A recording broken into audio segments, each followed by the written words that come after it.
Yo,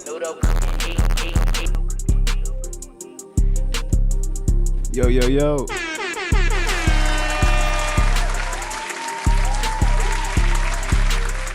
Yes, sir, yes, sir, yes, sir. Let me get right. Yes, sir, man.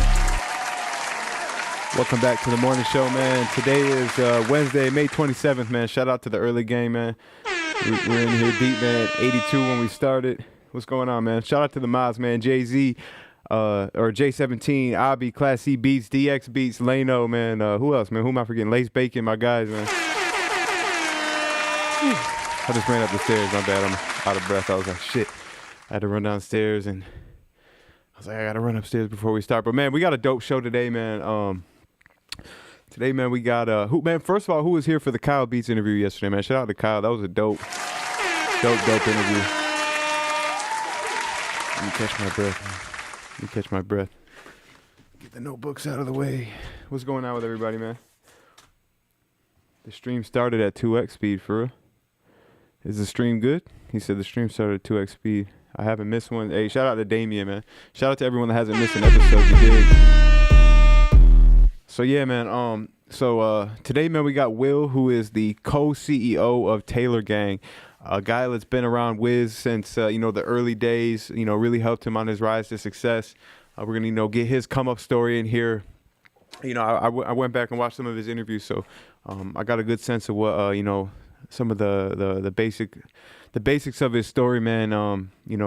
Started out, man, college guy, and he was booking shows and stuff at Penn State, and that's how he met Wiz. He actually booked Wiz, got really close with him, man, became his manager, and, the rest is history, man. Now he's the co-CEO of Taylor Gang, so it's going to be dope, man. It's going to be definitely dope to chop it up with him.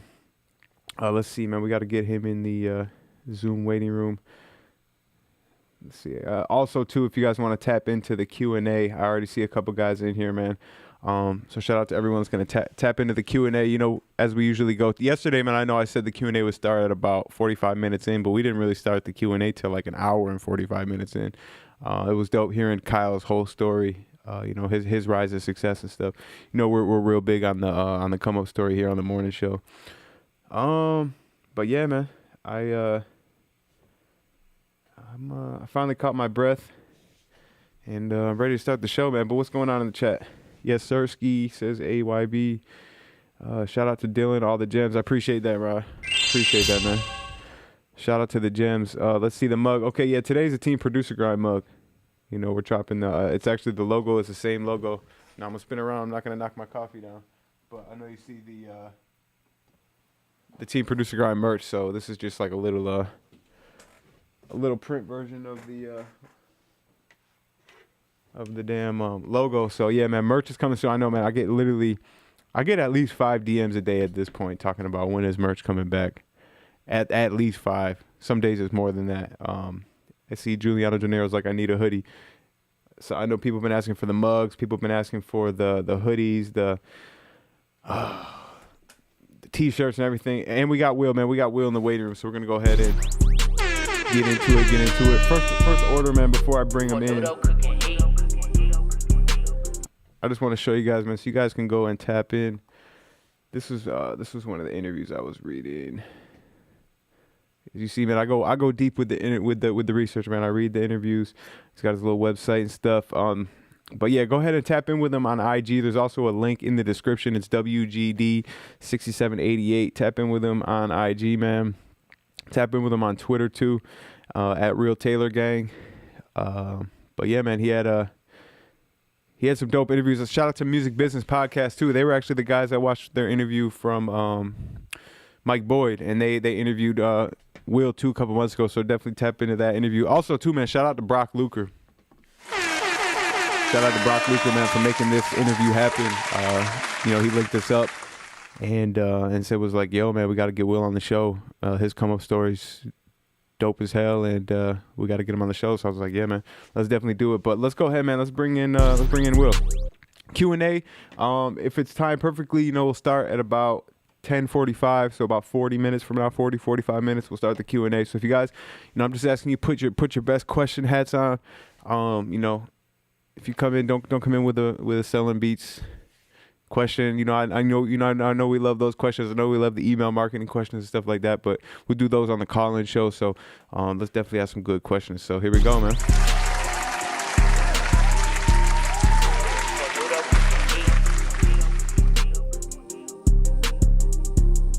Bring my notes up. What's going on with the chat, man? How many people we got in the stream? Gotta get a stream count.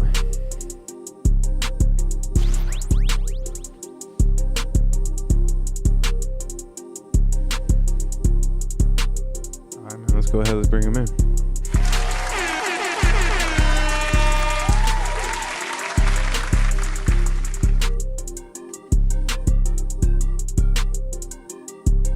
Let him connect his audio. Get my chat right.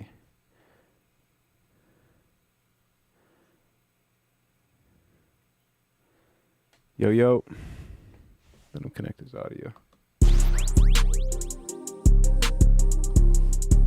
For noodle cooking heat.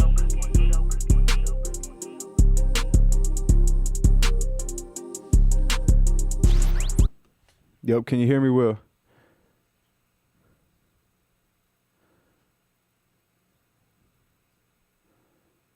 Let me make sure we got this right.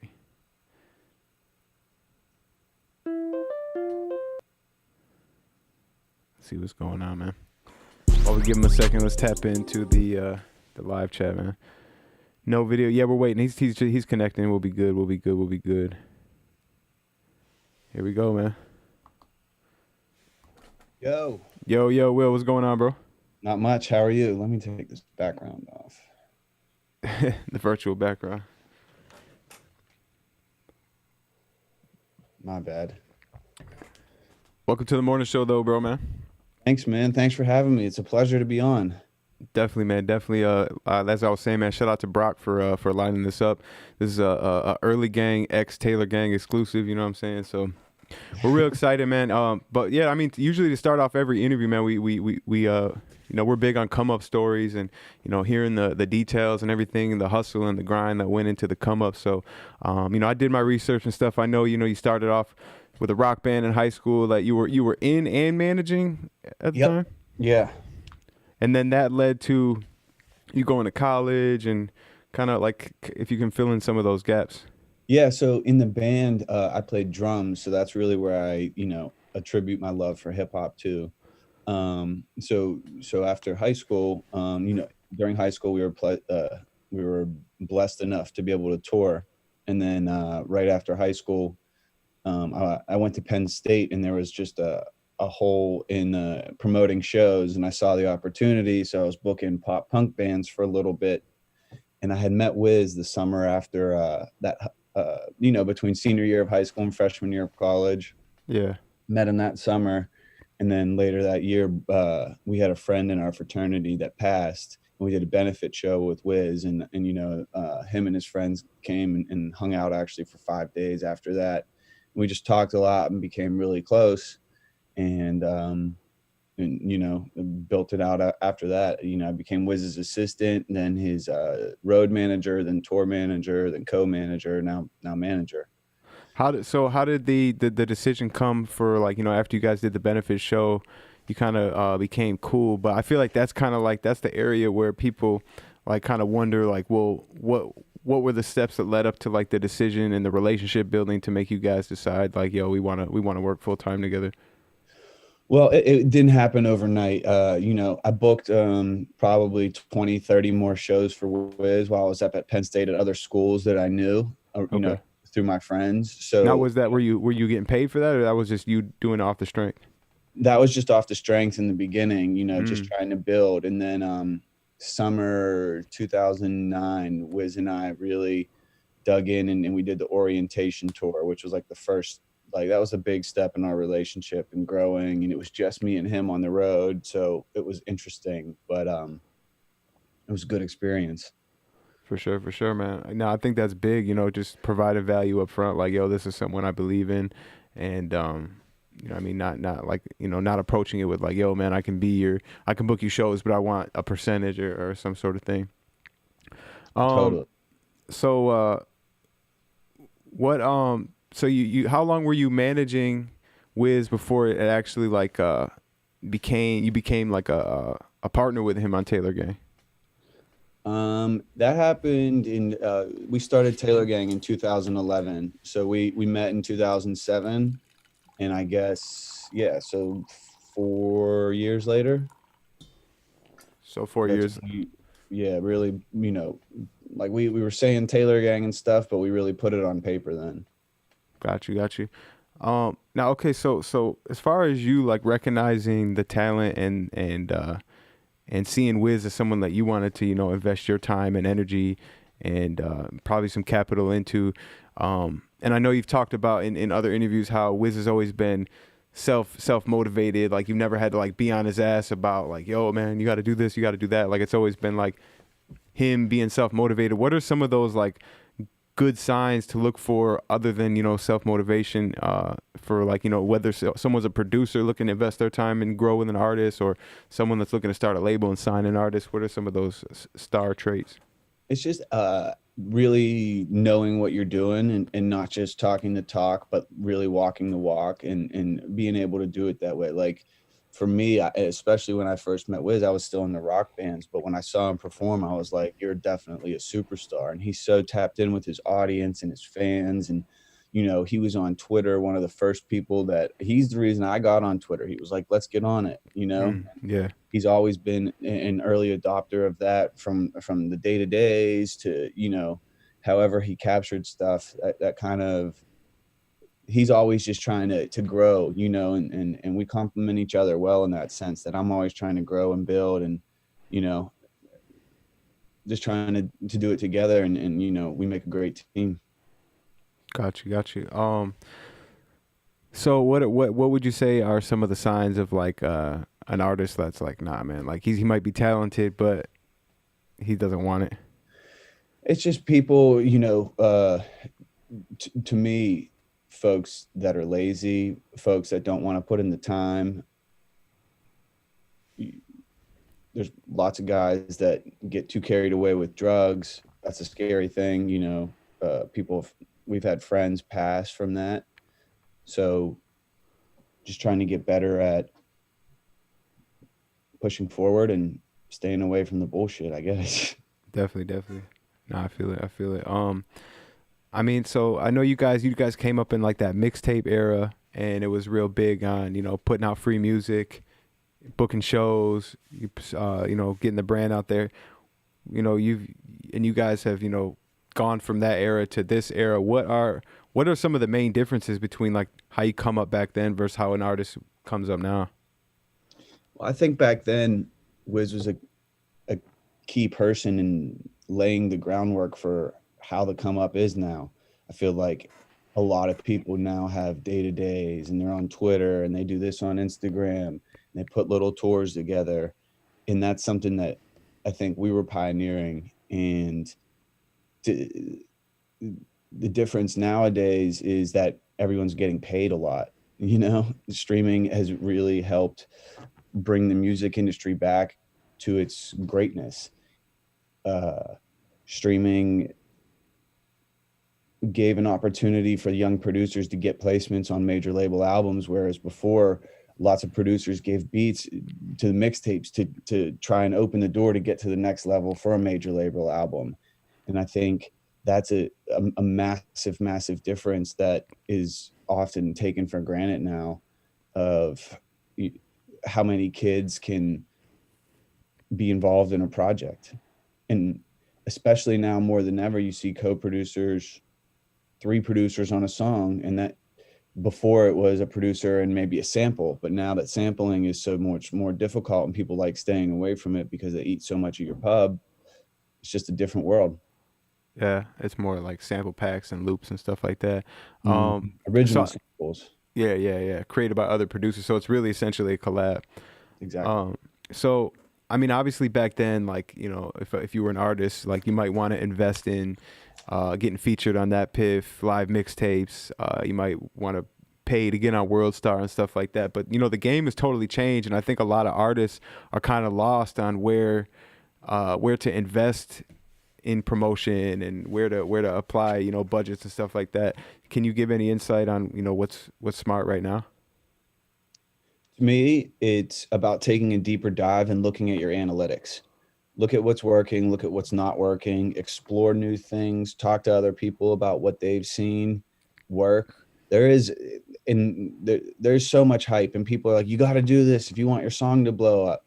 And one of my main things has always been, there's not one thing that's going to take it over the top, especially at this point. You got to really put the time in and just you're not just going to be a one-hit wonder and be successful forever. You got to keep the progression going. So it's just constantly evolving and trying to learn and move the ball forward. So even for the guys that like maybe they're kind of like right at ground zero, they've been putting out music for like 3 months, no real traction. Do you have like any idea, like some first things that could be game changer for them, like or could get them some real decent exposure besides like the day-to-day kind of chipping at the block? You can try stuff always. Sometimes things work, sometimes they don't. There's no guarantee, but it's about just staying the course, keep going. It takes people years and years to have success. Everyone's like, oh, this song got big overnight. Like, no, it didn't. Go look at the history. It's been out for 4, 5, 6 months. It just took a second to catch on. Some songs catch on faster than others, but that usually happens with established artists, especially for new artists. It takes a second, just like a new producer. It takes a second to get in the door. It takes a second to get an artist to trust you. It takes a second. You got to be around, and you got to a couple bumps and bruises along the way to get in the door. Because if it was easy, everyone would do it, right? Right. Yeah. If you could just throw 1,500 into TikTok or playlisting, you know, everyone would do it. But speaking of playlisting, and I heard you speak about a little bit about it on the one of your last interviews, the Music Business Podcast. You know, a lot of people like have the mindset. I heard you say like, "Oh, well, we invested 10. What's your marketing strategy?" Well, we invested 10,000 in a playlisting. It's like, well, what did you get out of it? What was your goal with it? Do you believe in investing in playlisting at a smaller level? It helps get your foot in the door. It helps you get seen. So yeah, I think you have to be very sure about the companies you're using, because there's so many fake plays. There's so many people that understand 40% of it and not 60% of it, that you got to be careful. You really got to vet people and know what they're talking about. Yeah. And be confident in who you're spending the money with, because that money can be gone. We're kind of losing you a little bit, a little choppy. I don't know. Oh, we lost you. Back? Yeah, we should be good. It just kind of, it gets. I just realized I was on the wrong internet. So. Oh, okay. All right. Yeah, I think it's a lot better now. Okay. But yeah, no, that's big, bro, because like you could go on Google right now and you could buy like 10,000 Spotify plays for like $50 or $100 or something like that. And I could go right now and create a playlist on Spotify, buy 100,000 fake followers for that playlist, and be in the game and start sending out DMs, stuff like that. But yo, I got a lit playlist, man. If you want to be featured, you know what I mean? Slots like that. I hope no one takes that advice and runs with that scam business model. But just be aware that, you know, paying for these plays and stuff like that. Now, so I mean, there are some cool independent playlists, but is there like a secret sauce, or not even a secret sauce, or like a strategy to get onto these editorial playlists that you know of? Because they kind of run it, right? Yeah, I mean, it's tough. You got to just build your relationships, honestly. You got to know the people and try and they're getting bombarded with 30,000 songs a week. So you got to find a way to get to meet them. And it's not an overnight thing. It's not a pay to play type thing. You got to find a way to get your music in front of them. You got to make sure it's always in the playlisting tool. Whoever your distributor is, ask questions, you know. A lot of people are just like, well, my song's up. Why is it not on a playlist? It's like, well, did you put it in the playlist tool? Because they're not going to see it. The editorial playlisters won't see it unless it's in the tool. So just being on top of your game and again, really knowing what you're talking about at 100% and not just 40. And if you have real questions, like look them up or find the answer.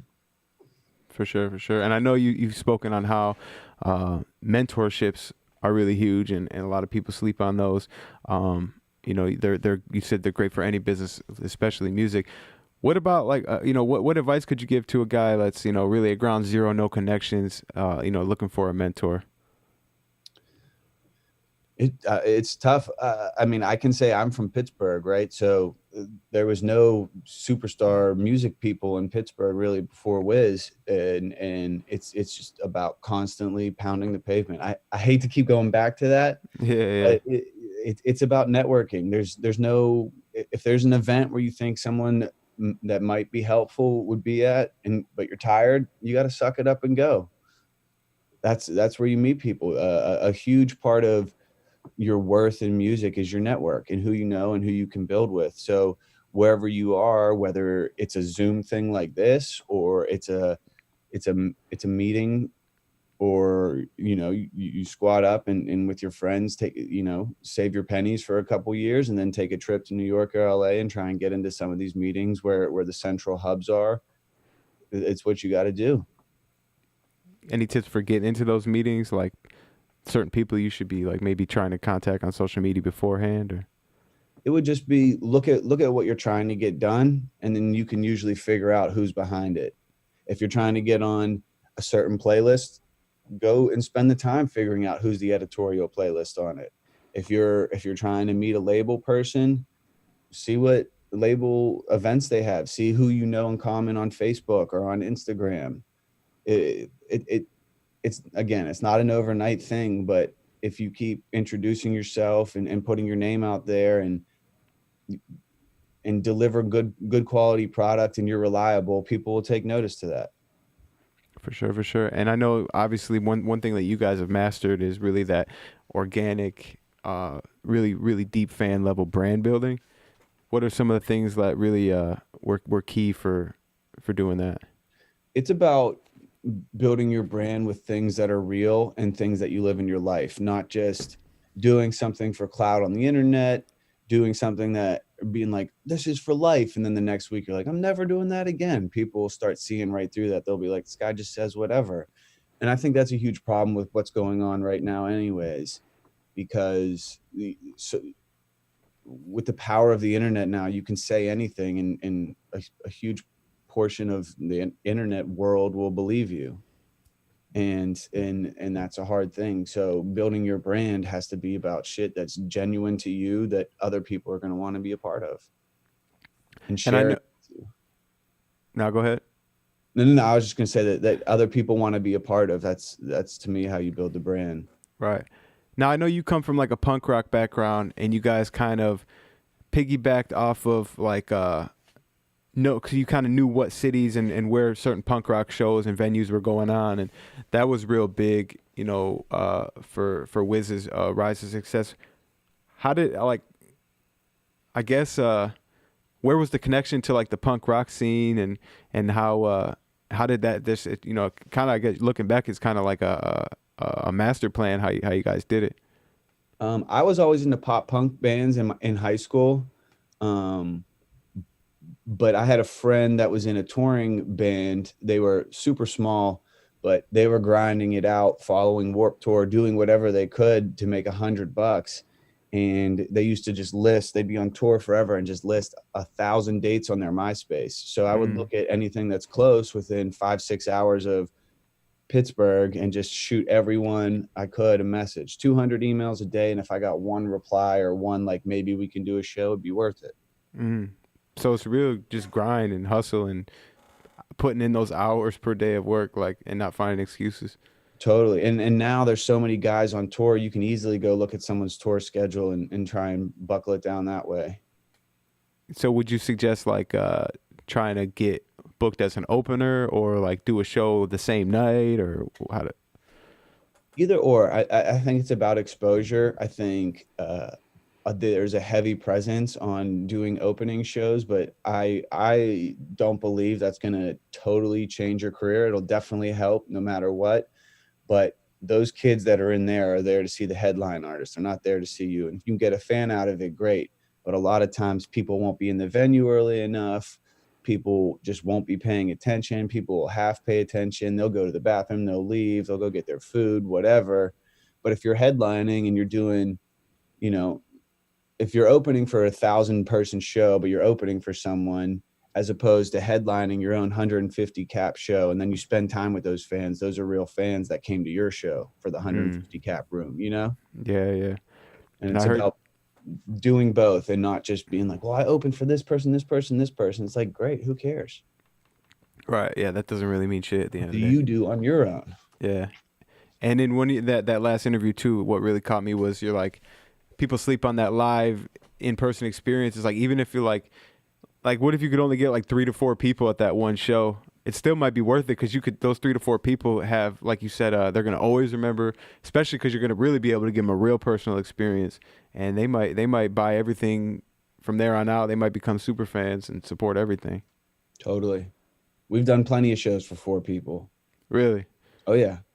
Back in the day, yes, definitely. Yeah, but fuck it though, you know what I mean? Pick them up one by one. You know what I mean? Pick up those fans. You do 100 shows with 4 people, and now you got 400 fans.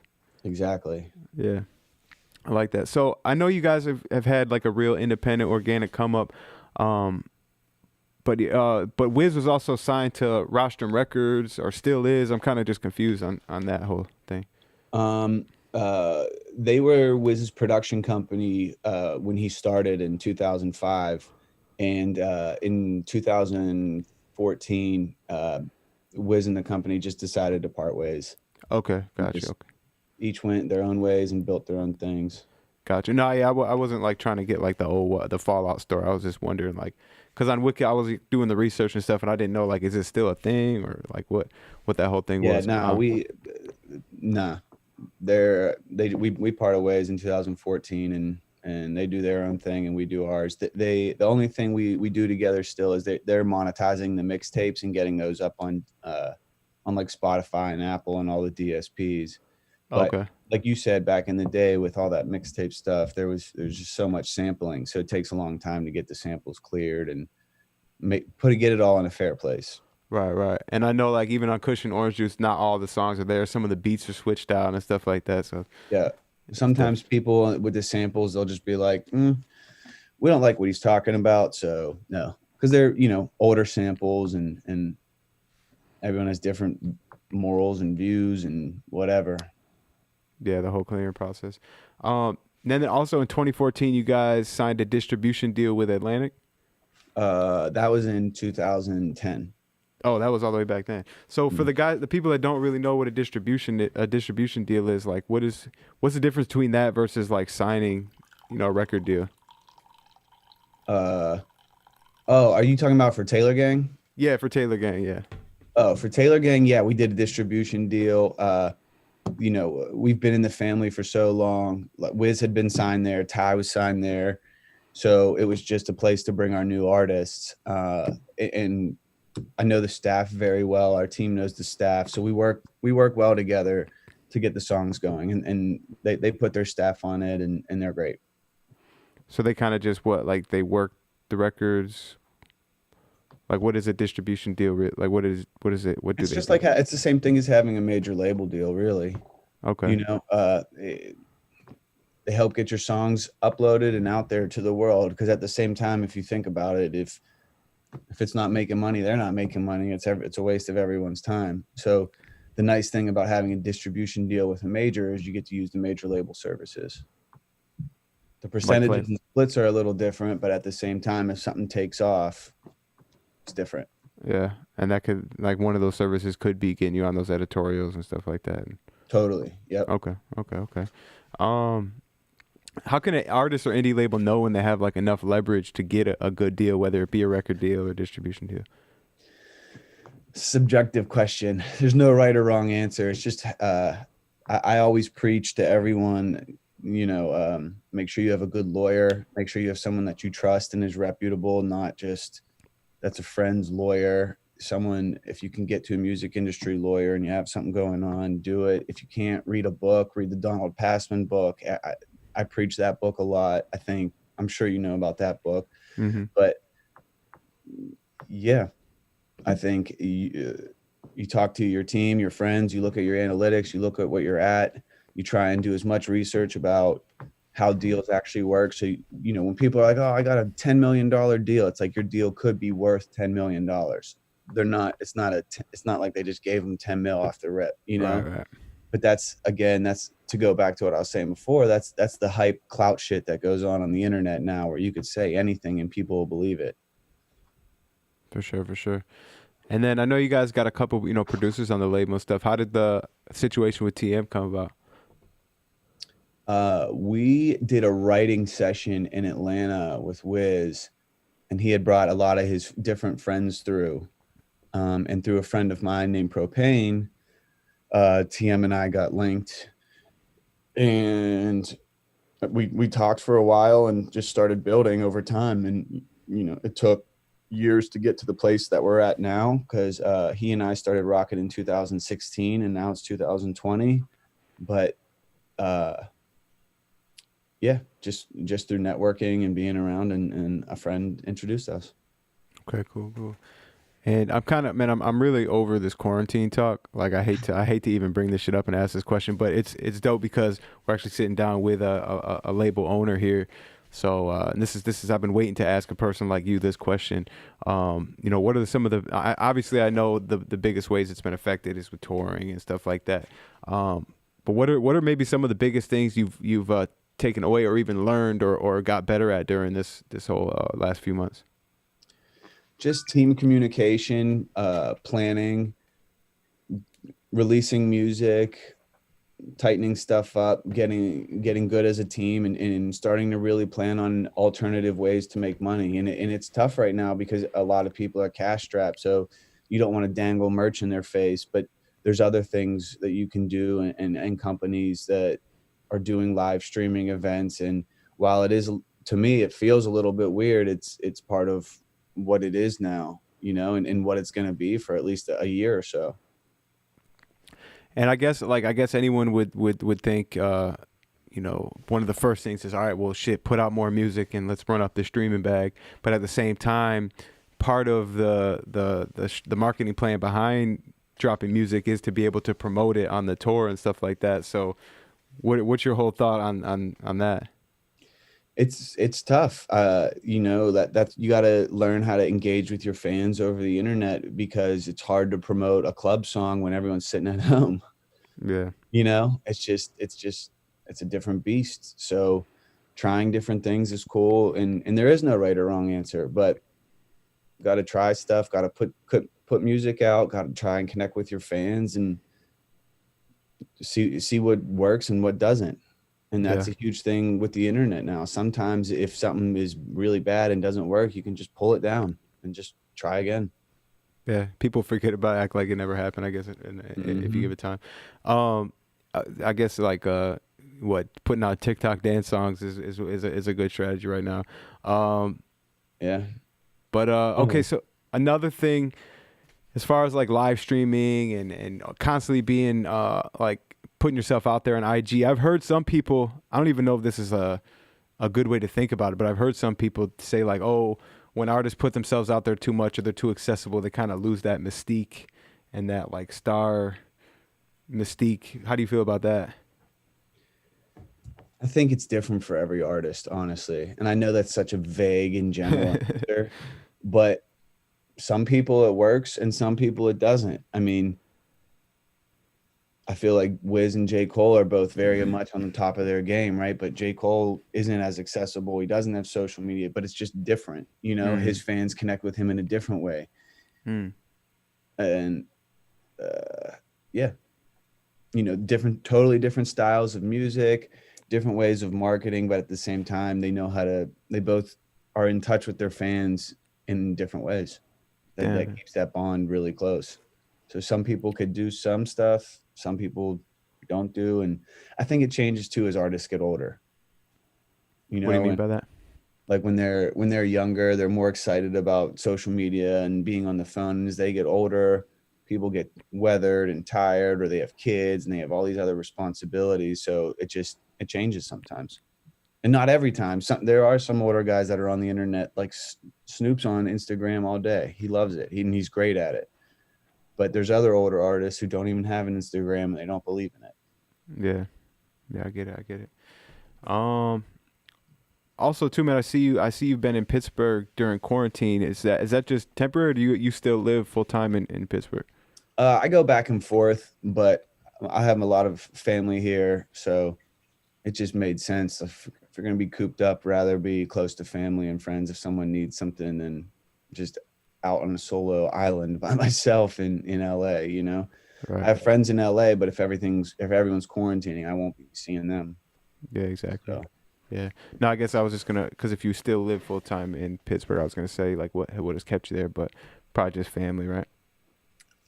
Family. We have a big studio compound here. We have a Taylor Gang office here. Family, friends, girlfriend, a lot of our younger artists are here and work out of here. It's just a little bit cheaper to do, and yeah, we're always doing stuff here. So, Do you think it keeps you grounded? Yeah, totally. I love Pittsburgh.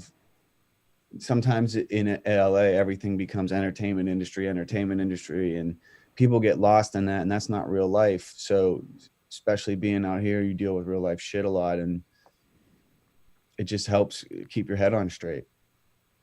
For sure, man.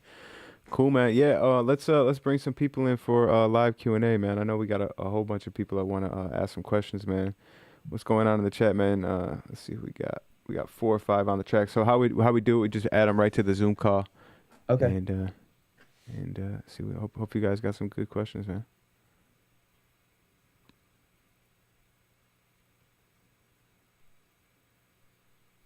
Make sure you guys connect that audio too.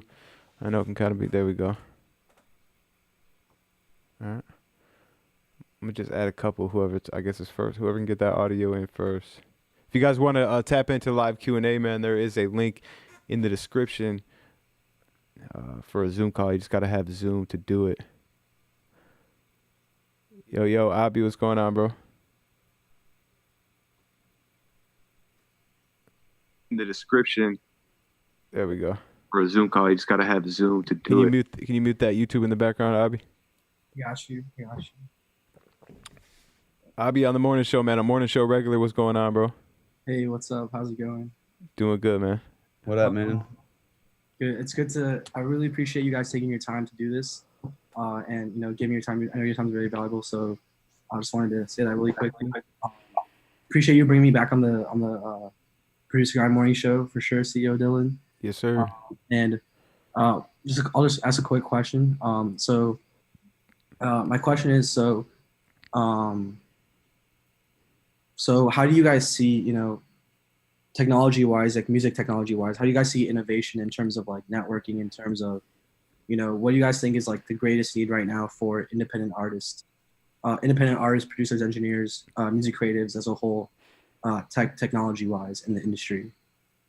I think there's a lot of new stuff coming out, and I don't think there's one thing that's going to carry someone over. I think having services, like I was saying earlier, like Apple and Spotify have totally changed the game, and just being consistent on there and knowing how to use it is unbelievable. And then there's also platforms like TikToks and Instagrams and Twitters where, social networking is big as well. And technology is always going to recreate itself, get bigger and better. So I think it's just keeping your hand on the pulse and look at what's working, look at what kids like, and keeping it going. Mm-hmm. But I don't think there is one thing that changes it. I think just having a good grasp on all the things that work is super important. And too bad VR wasn't like, it's too bad this shit wasn't like 10 years later and VR would be like on some Matrix shit, so we wouldn't even care about quarantine and stuff like that. Dude, we did an Oculus concert and it was insane. Really? It was super cool. Oh, wow. Like you can sit in the environment. Me and you could be sitting right next to each other in the environment and have a conversation like we are now, but feeling like we're right next to each other. It was a super cool experience. And you can hear like chatter and stuff going on, so it's like yeah, really you can hear concert. Other people in the audience, and you can move around. It's cool. Damn, that's dope. I've still never tried an Oculus, so I guess I'm asleep. You have to. It's crazy. I know some people are working on making like VR music videos. Yeah. Also, Some of them have already been done, but they're getting more and more popular. They're really cool. Yeah. But yeah, Cool, thank man. you guys for your time for sure. Really appreciate it. Yes, Thanks sir. for listening. Appreciate you tapping in, bro. All right, man. 4-5 on the track. What's going on, bro? Yo, can you hear me? Yes, sir, man. Welcome to the morning show. What's up, man? I don't know, man. I just want to thank you for putting the morning show out every day, man. And hey, Will, man, what's up? I'm from Ontario, Canada. Nice. Yeah, so I just wanted to ask, like, what was your thought? Like, what do you think about, like, when you're like connecting with artists for the first time? Mhm. Like, I know you kind of, for you and Will, was kind of personal before business, right? Would you say putting in like business first, or like you want to put your put it personal, or like you want to put it like a business persona first and approach them with the business mindset?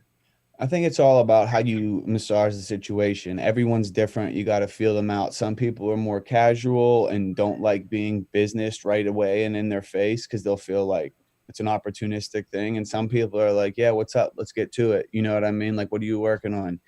And you just got to use your best senses as to what you think someone wants to hear. Yeah, man. So like, I mean, I've had like a couple of business ones, but the business ones always stay kind of, businessy. We don't talk much. We just, do what's, send the beats out, send the work here and there. That's it. But like, when it gets personal, it gets kind of like complicated sometimes, and then you just cut them off and shit. It's like kind of tough. So I just wanted like your advice on that shit. Like, Yeah, I mean, maybe, it's funny. yeah, I'm probably bad at screening people too. Like I suck at telling, like, Nah, but look, being a producer's hard. Sometimes, it's funny. A lot of artists talk about all this money and all this stuff, and it's like, cool, pay me for the beat, and they're like, whoa, Yeah. not making that much money, and you're like, wait, but you just said you have 10 stacks in the last song I just sent you, like, so. Yeah. And there's always wins and losses. Some you win, some you lose, but it's always about forever building your network, saving everyone's email, saving everyone's number, knowing what city they're in. So if you travel, you can look at your phone and be like, oh, I know XYZ and they're in this city because I saved their number when I met them online. They were cool, and especially things like this, doing Zooms with people and getting more of a personality rather than just an email. That's always good if people are down for that too. Yeah, man, for sure. Yeah, man, that's all I had to ask, really. Like, everything else was pretty clear. I'm just glad you're here on the morning show, man, just doing this. Totally. Thanks for listening, dude. Yeah, man, and thanks to Dylan, too, man. Shout out to Dylan, man. Fucking yes, sir, man. Morning show every day, man. Alrighty, man. Appreciate the love and support, bro, for real. Yeah, man. See you, dude. Yes, sir. Peace. All right. Peace, bro. Christian, what's going on, bro? What's good, man? How you doing? Look at that intro, man. Welcome to the morning show, bro. Yes, sir. This is like my 4th time on here. Yeah, I already know. I know. Yeah, for sure. Well, anyways, I don't really have like a super technical question, just like something that I was thinking the other day. Like, how do you know you need a manager, and is it really like necessary as a producer? Because you could do a lot of the stuff yourself, but obviously a team is how you really like break through. So how do you really know you're at that point? I think it's about what fits you. When you feel too overwhelmed. Have you ever read the Donald Passman book? I have not, bro. Need to get on that, man. I'm writing that down right now. Keep talking, though. It's all you need to know about the music industry, the 10th edition, but it's about what fits for you. I think, like I was saying earlier, a lawyer is way more important. A good lawyer that's trustworthy. There it is. You dig? Yeah. But a good lawyer is the most important thing, and I think that's who can give you an advice. That's the most personal thing. Dylan, show him the book one more time, just so he sees it. Yeah, I got the stream right here and everything. Oh, okay, cool. Yeah. But yeah, I think, and you got to have a manager that knows what he's doing. And like I said earlier, isn't just talking the talk, but walking the walk. Like what value do they bring to you? If they're just your homie that doesn't know shit, that's not going to help. Yeah, because that's kind of like the story of my life. I always try to like put people on to like grind with me and stuff. Like if I'm producing, hey man, like do some Photoshop shit. Like you can do some shit for like a collab that I have, etc. Like video editing as well. I try to get people on that, and they're like, yeah, bro. And I give them like a brand name, like all of this shit. I've never seen like one content out of them. You know what I'm saying? Like not one. And I always struggle to find people with the same grind. It's so annoying, yo. Yeah, that's a very tough part, and it's And just that's what managers can bring. They collab you with other people and etc. You know what I'm saying? But that's what social media is for too. Man, I feel like nowadays, man, there's so many people that really fall in love with the outcome, and just because of like the availability to see the lifestyle on social media so much, people fall in love with that, but they're really not in love with everything that goes into building that. And you know what I mean? And you got like Will said, you got to be in love with sending those emails out, trying to chase that tour and trying to, you know what I mean, trying to reach out and go on Twitter and find 200 people that live in some random city in Milwaukee or whatever, because you know what I mean, you want to go there and do a show. Like, you got to love that shit, or you got to have someone on your team that believes in you, that loves that shit, and they can handle that. But yeah, bro, man, I definitely feel your pain on like finding like-minded people that, you know, wanna put in that same work and have that same drive. I know you do. I've been heard your fucking story, bro. We're on the same shit, man. Hey, well, I appreciate it, man. I don't, like I said, I don't really like have any intense question. I hope that was something for people to consume, you know, some good gem. But anyways, thank you, Will. Nice meeting you. Dylan. Thanks, bro. Yeah, keep pounding the pavement. It'll happen. I know. Alrighty, Dylan. Guys, have a good day. Yes, sir, man. Appreciate the support, man. Dylan. On the show regularly. Yeah, keep pounding the pavement. It'll happen. Yo. I know. Alrighty, Dylan. Mute that YouTube video, bro. Appreciate the support, man. Yeah, keep pounding the pavement. Not the Zoom. Mute the YouTube. Alrighty, Dylan. Mute that.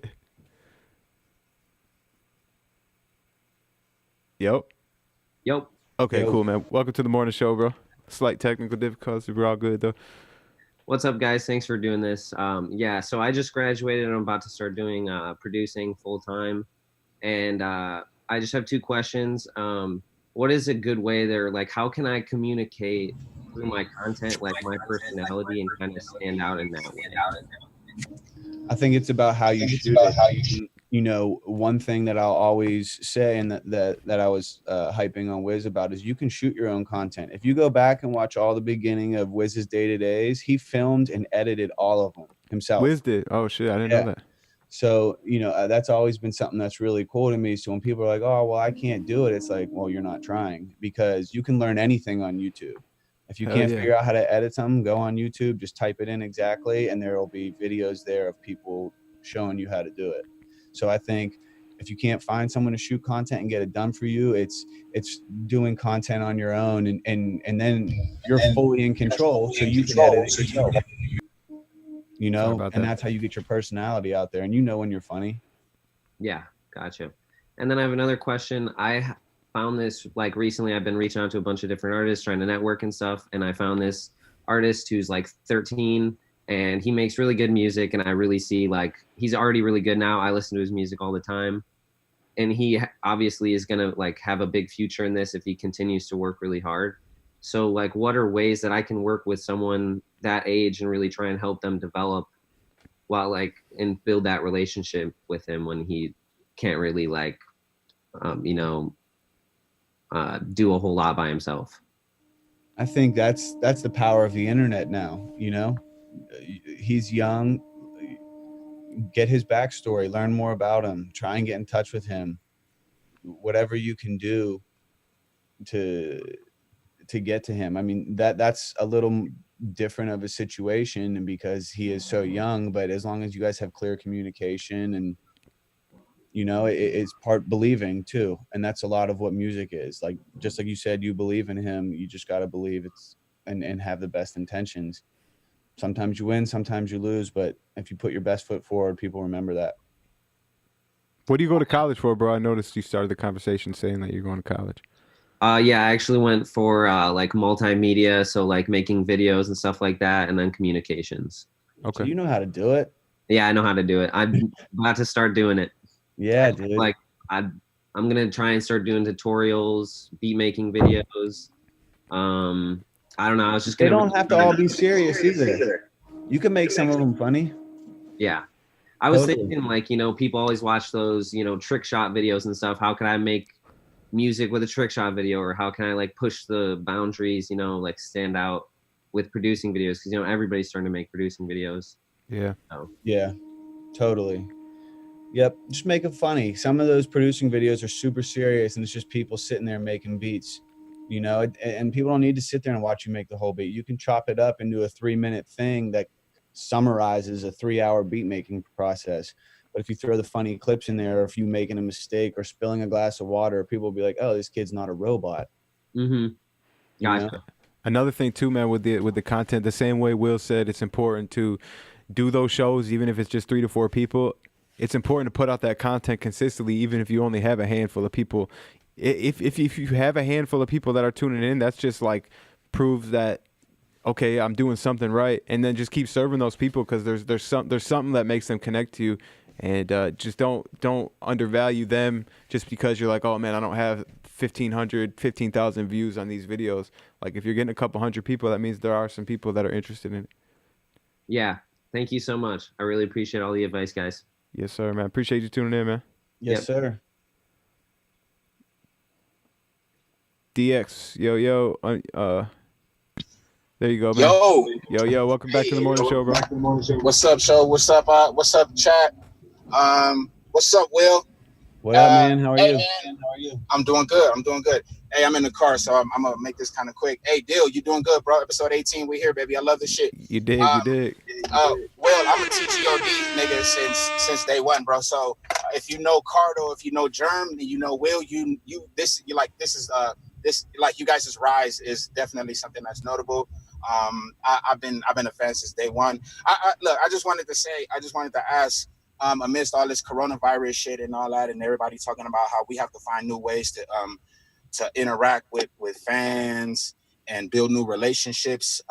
If you're able to, or can you talk about it? Have you built any relationships over the internet with people you've never met in person? Anything that you like kind of consider organic that you're proud to talk about and be like, yeah, when this coronavirus lift up, this is somebody that I met online and this motherfucker's hard. Or it could maybe not an artist, but even an executive or somebody who you feel is like part of your team now, and you've never known them in real life, and then you just met over Zoom or something like that. Yeah, a guy I'm real interested in working with right now is a guy named Adrian, who works at a publishing company. So I haven't met him yet, but we've had great conversations, and I haven't met all of Brock's producers either. Some of them. Brock, who was on, I think last week, right, Dell? Yeah. I'm not sure. But a lot of his guys, you know, they work with TM and we talk to them, but I haven't met them before. So it's pretty cool, like in that type of stuff.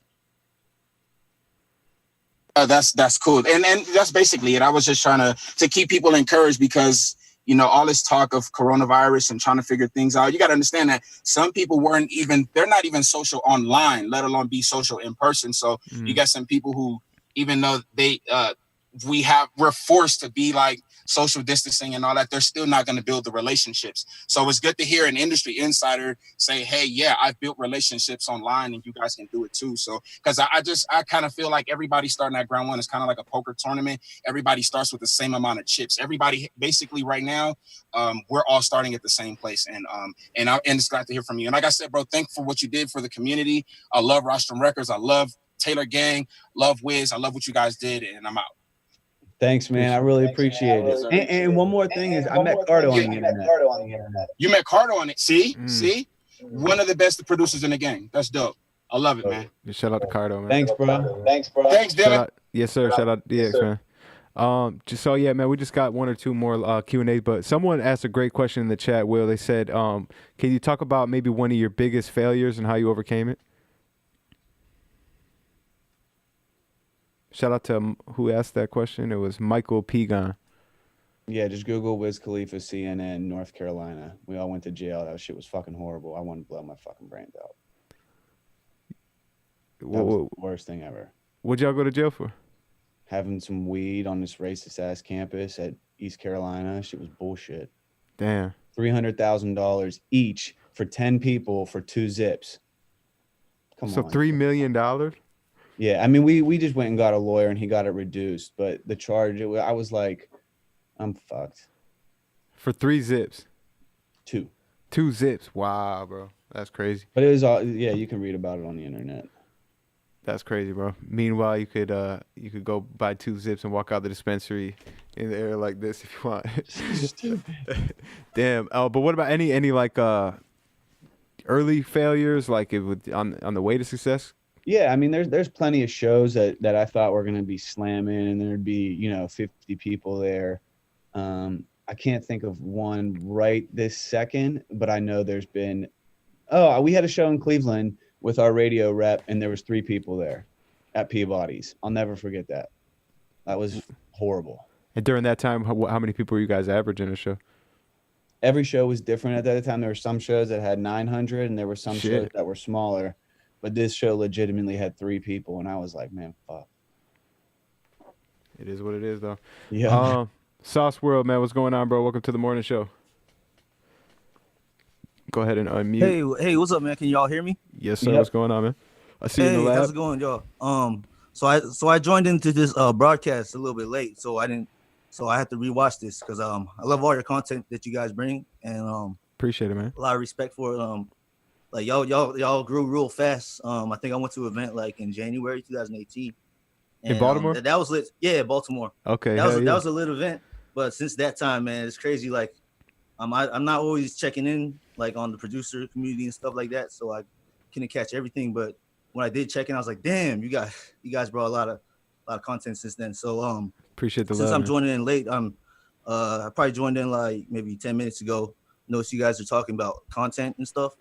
And content is something that like probably for the last 5 months, like I started noticing more, and like researching them, like the YouTubers, the top YouTubers and stuff. The views that they do is crazy because I think I didn't know too much about it, but I think as a boxing fan, I watched Logan Paul and KSI. That's how I learned about them, and then from there I just researched, people that are in their lane, I guess. That was dope too, by the way, man. I loved all that shit. I just love everything about it, and I didn't know anything about them. So for the last 5 months, I've been researching. I've been just not research, just having fun watching their videos and stuff. But all those people, not just at the top, and then people that have a little bit less views, less subscribers, and then just different levels of that, right? And then us as a producer community online, we do this too. You guys bringing this crazy content. I'm just starting to learn about the stuff like OBS Studio and stuff like that. Hell yeah. It's real dope how you guys bring that. So I guess my question for today, you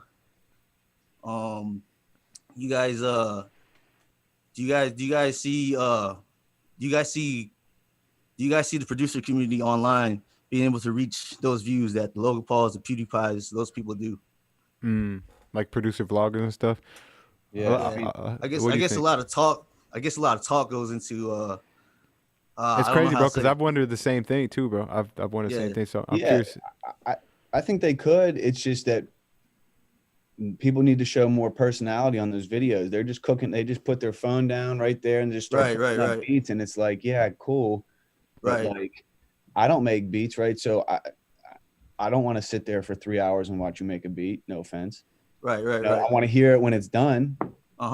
But how do you? And that's what I was saying to one of the other people that called in and asked a question, is like, you got to show personality. Like if you spill a glass of water, that could be funny. It could be a right. Or coffee. It could be the start of a beat and stuff like that, or anything. Yeah, but you don't. Yeah. The whole thing is just like, it's different. People looking from the outside perspective. Producers love watching producers make beats, but a regular person just wants to hear the finished song. So how do you make content that is for the regular person and not just for producer fans? Right. One thing I would add too, like, I think we're getting closer to it. Like guys like Kyle Beats, like how they do vlog style stuff, and it's like, he shows like his day, prior to making beats and stuff. But I think like if we do get a producer, and there could already be one, I just might not be aware of, like that really is kind of more of a, like their content is more of a vlogger than a producer vlogger. You know what I'm saying? Like what Will was saying, like showing more of their personality. Like maybe not even every vlog has anything to do with the studio. Maybe, you know, and even when it is, it's like, you know, just a small piece of the vlog, but they're just doing like regular vlogger shit. Then I think that could change the game. Right. Appreciate that. Appreciate the advice and everything. No problem, man. Hey, man, I appreciate the love and support, man. You're an OG, man. You've been to the Baltimore. That was our first event like we did on the road too, which was crazy. Black Metaphor and yeah. Yeah, that was lit. Are you from Baltimore? I'm from Rockville, Maryland. Okay. Yeah. Dope. That's Appreciate you, bro. Appreciate y'all, man. Yes, sir, man. Yeah. Cool, man. Yeah, Will, man. Appreciate your time, man. Been a dope episode, man. Got some good gems, man, for the community. I hope everyone enjoyed it, man. Thank you for having me, man. I really appreciate it. Thank you, Brock, for hooking this up. Yeah, shout out to Brock, man. Awesome. Cool, man. Appreciate your time again, man. Cool. Well, if you need anything, I'm around. Yes, sir, man. I'll be in touch, man. All right. Thanks, dude. Yes, sir. Peace. Dope interview, man.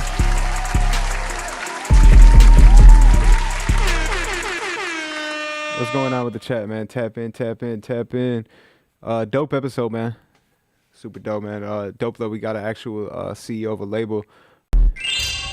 Yes, sir. Very insightful. Yeah, man. Short and sweet. Keep spilling that coffee. Yeah. You heard him at the end. You spilled some water or some coffee. Oh, by the way, man, the carpet cleaner, man, they came through. The carpet looks beautiful except for these stains. The stains didn't come up, but don't smell like coffee no more. And it's always good to clean your carpet anyways. A hard ass lag. Let me see. He said there's a hard ass lag. Thanks for the episode. Yes, sir.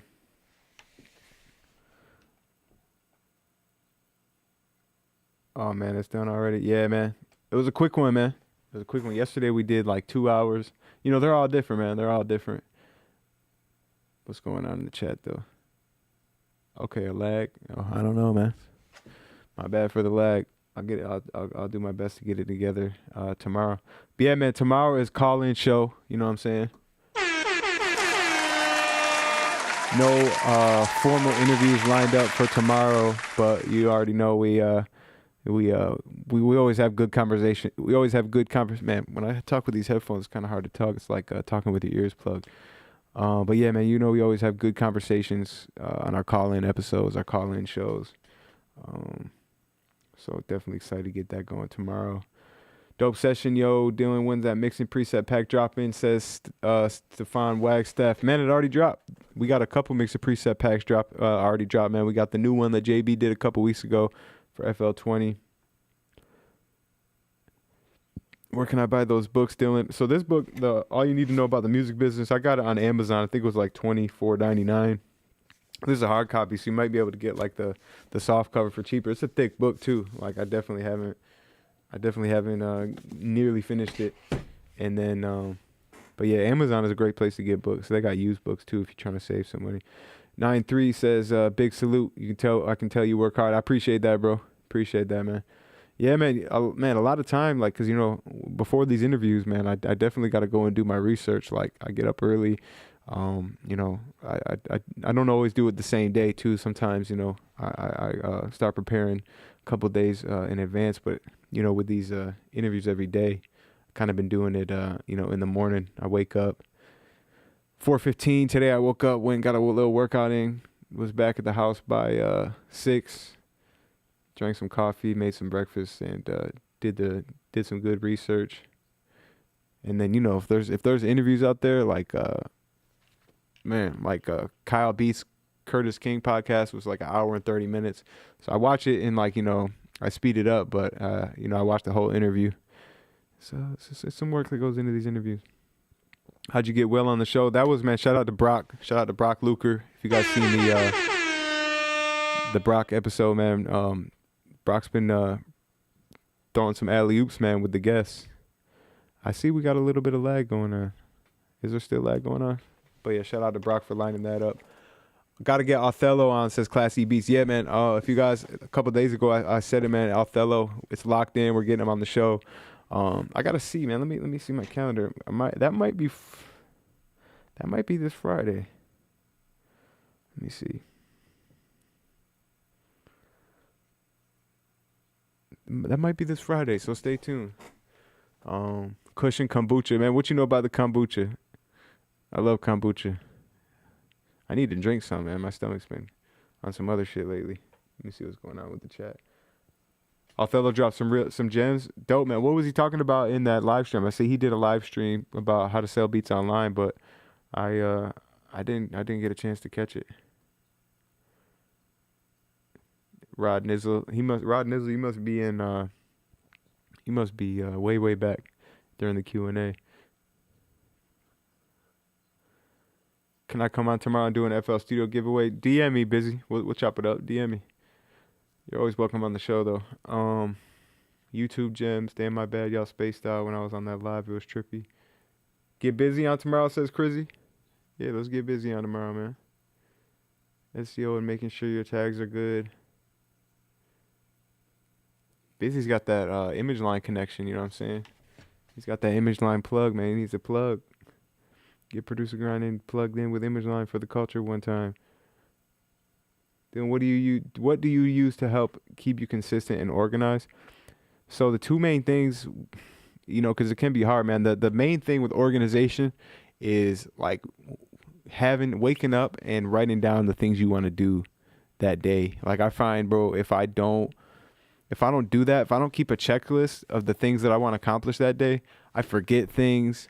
I kind of take more breaks. I kind of like I'm all over the place. I'm getting more easily distracted.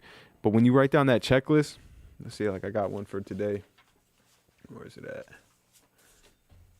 You know what I'm saying? I got 1, 2, 3, 4, 5 things on. So these are 5 things I got to do immediately after the morning show. But yeah, and then, you know, it adds as the day goes. You know, I'm always adding stuff. But man, the checklist has been big. So if you can get in the habit of doing that checklist every day, I think you'll be able to see a big difference and get more stuff done. People need legit copies of FL, says Leno. That's a fact, bro. That's a fact. I've only made 20 this month. 20 beats, that's not bad, bro. 20 beats, and we're on the 27th, so you're almost at a beat a day.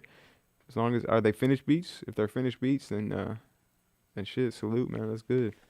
It's not all about making 10 a day.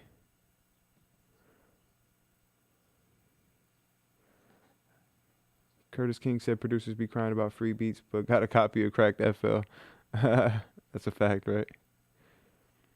But yeah, man. I mean, you know, the free beats are who you know, if you want to give, you know, you got to use them as a tool. You can use the free beats to get people onto your email list, to give people a sample of, you know, give artists a sample of what your beats sound like, so they can come and back and buy. Or you can use them as a tool to give them to artists that you believe in and want to grow with, and you think they're gonna blow up. And you know what I mean? Let them put out the music for the chance that it blows up. You know, you just gotta look at it as a tool. Blindly giving out free beats without a plan, like, oh, I'm just gonna give beats. I'm just gonna post free beats and give free beats, but you're not using it to build your brand, collect your email list and stuff like that. Then I definitely would say it's not good.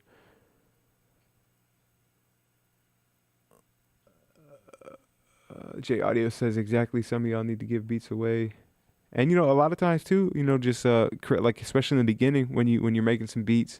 Then you just send them out, give them away. It can drive you to get better, because you know you can use that and get feedback on them, and you can be like, oh shit, well I made 10 and I sent them all out, so now I got to make 10 more. You know what I mean? You can use it to stay motivated. It's all how you look at it. You just got to always try to put a positive spin on it. But yeah, man, dope interview, man. Shout out to Will from Taylor Gang. Make sure you guys go and follow his social medias, man. It's all in the description below. Once again, shout out to Brock from 808 Mafia for you know, lining this all up, man. Early gang, I will see you guys tomorrow, man. We'll chop it up tomorrow, man.